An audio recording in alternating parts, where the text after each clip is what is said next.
తెలంగాణకి సంబంధించి చూసుకుంటే తెలంగాణలో కాంగ్రెస్ పార్టీ ఇంటర్నల్ సర్వే చేయించుకుందంట. ఇంటర్నల్ సర్వేలో థర్డ్ ప్లేస్లో కాంగ్రెస్ పార్టీ ఉందనేటువంటిది వాళ్ళ సర్వేలో వాళ్ళకి తెలియనటువంటి అంశాలు. అది ఎలాగో అది పరమానంద శిష్యులు కథలలాగా కూర్చుని కొమ్మను వాళ్ళే నరుక్కుంటున్నారు సార్. ఎందుకంటే ఈ మన కేసీఆర్ గారు చెప్పినట్టు ఏది వాళ్ళ చేతిలో ఉండదు. పెద్దానికి ఢిల్లీని సంప్రదిస్తేనే కానీ ఏ పనులు అవ్వవు. అందులో ఇక్కడ ఆల్రెడీ గ్రూపులు కట్టే సాంప్రదాయం ఉన్న కాంగ్రెస్ పార్టీకి ఇక్కడ కూడా అంత తగరారు బ్యాచ్ అయితే లేరు. నేను ఎన్నిసార్లు చెప్పాను, మళ్ళీ చెప్తున్నా. ఆ తకరారు బ్యాచ్ లేనప్పుడు ఏ మొగుడు లేనప్పుడు అక్క మొగుడే దిక్కు అన్నట్టు రేవంత్ రెడ్డి గారితో కంటిన్యూ చేస్తున్నారు. రేవంత్ రెడ్డి గారితో కంటిన్యూ చేయడానికి ఏంటంటే ఇక్కడ ఆయనకి ఈ శ్రీధర్ బాబు గారు, నెక్స్ట్ ఉత్తమ్ కుమార్, మంత్రులు అంతా ఈసారి ఈ ఉత్తమ్ కుమార్ రెడ్డిని కేంద్రంలో ఉన్న సోనియా గాంధీ గారు, రాహుల్ గాంధీ గారు సచ్చినా నమ్మరు. నెక్స్ట్ ఆల్టర్నేటివ్ అదే. ఈ శ్రీధర్ బాబు గారు కాస్త సౌమ్యుడు, వాళ్ళ నాన్నగారి దగ్గర నుంచి కొంచెం ఏహపరాలు తెలిసిన మనిషి ఆయన. సో అంచేత ఆయన ఏదైనా కన్సిడర్ చేస్తారంటే ఆయనకి అంత గ్రూపులు కట్టే అంత సామర్థ్యం ఆయనకు, ఆయనకు చాలా పర్ఫెక్ట్గా పనిచేసుకుని వెళ్తారు. సో అక్కడ ఈ విషయంలో ఏంటంటే రేవంత్కి ఖచ్చితంగా ఆయనకి అనుకున్నంత నెల్లరి మీద నడక జరగట్లేదు. ఫస్ట్ మినిస్ట్రీ ఎక్స్పాన్షన్స్ లేవు. ప్రతిదానికి ఆయన నిలబడి అసెంబ్లీలో సమాధానం చెప్పుకోవాల్సి వస్తుంది. ఎవరికి నోరు తిరగదు, నోట్లు నలికి లేదు. అబద్ధ బ్యాచ్.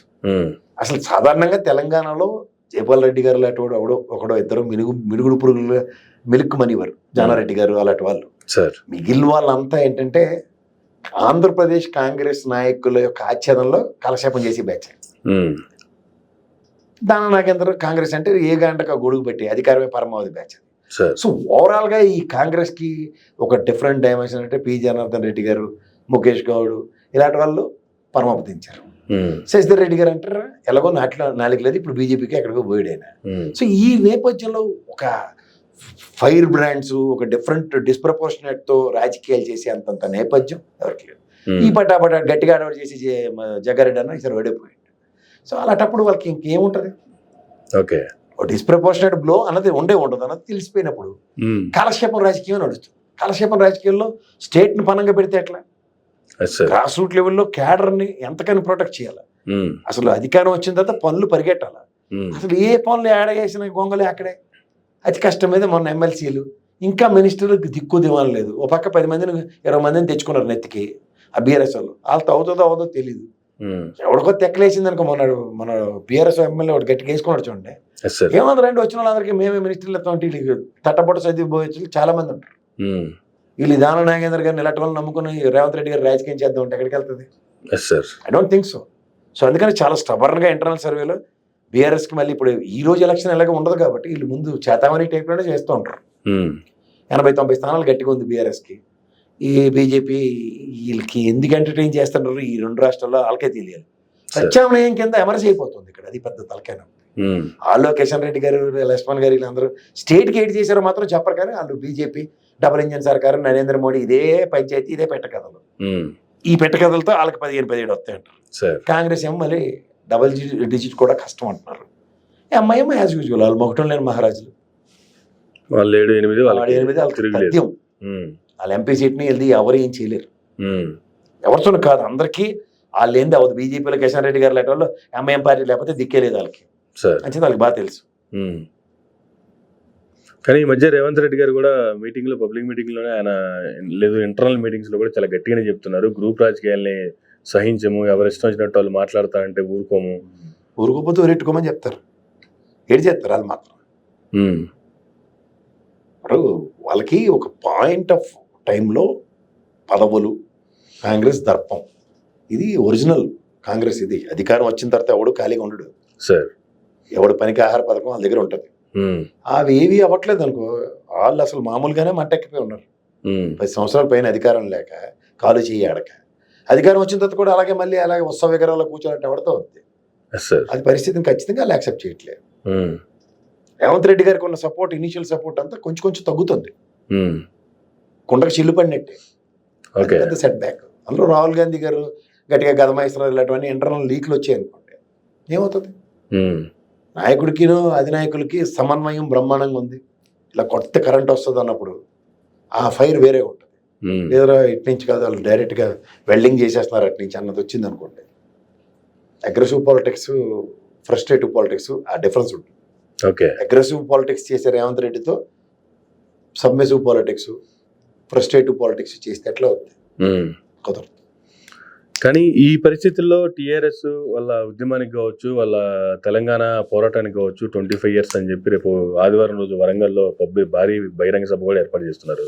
ఇది వీళ్ళకి ఏమైనా ఎఫెక్ట్ చూపించే అవకాశం ఉందంటారా? అక్కడి నుంచి మళ్ళీ బీఆర్ఎస్ పుంజుకునే అవకాశాలు ఇంకా ఎక్కువ ఉండే అవకాశాలు ఉన్నాయి? చాలా ఉంటాయి. అంటే ఇప్పుడు ఒక సింహగర్జన టైప్లో ఒకటి ప్రభావితం అయింది అనుకోండి. అందులో ఈ సంక్షేమ పథకాలు ఇలాంటి వాటిలన్నిటితోనూ ప్రజల్ని కన్విన్స్ చేయడంలో కేసీఆర్ గారు మించిన ఆయన లేరు.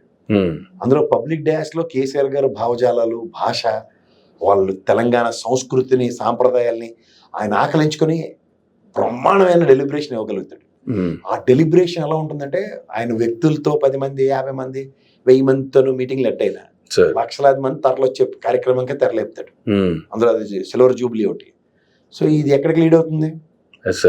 ఇప్పుడు ఒక పార్టీ ఇంత మొమెంటం చూపించింది అనుకోండి, కొత్తగా జాయిన్ అయ్యి నాకు మంత్రి వచ్చేస్తాను ఆవేశపడి జాయిన్ అయిన వాళ్ళందరికీ ఎలర్టే కదా. అంతే కదా.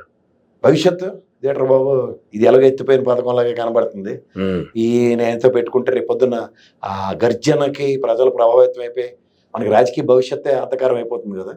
ముందు మనం ఎవరి మట్టుకెళ్ళి ముందుకు వెళ్ళిపోయి తప్పేదో జరిగింది సార్ ఆ కాంగ్రెస్ మళ్ళీ అన్న భాషకి ఇల్లు ఎలానే అయిపోయారు అనుకోండి, కన్సిడరేషన్ ఉంటుంది కదా. స్ట్రాంగెస్ట్ అపోజిషన్ గా 48 స్థానాలతో అన్న వాయిస్ మాడ్యులేషన్ కేసీఆర్కి మళ్ళీ ఇచ్చినట్టే వద్దు కదా.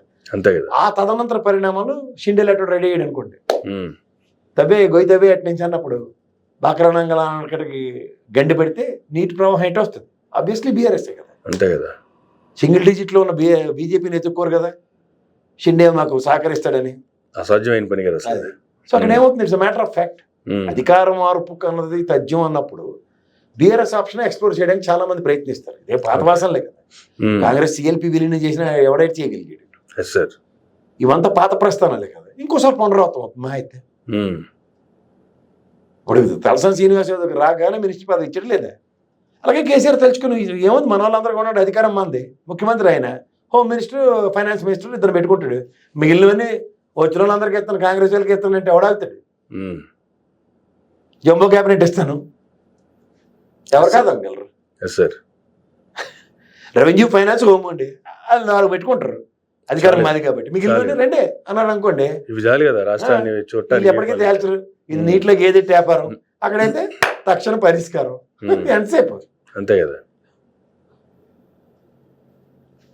మొత్తానికి తెలంగాణ రాజకీయ ముఖ చిత్రం మారే అవకాశాలు ఎక్కువ. ఏడ మారితే అక్కడ బొమ్మ బ్రహ్మాండంగా ఉంటుంది. అక్కడ ముఖ చిత్రం అసలు ఓకే.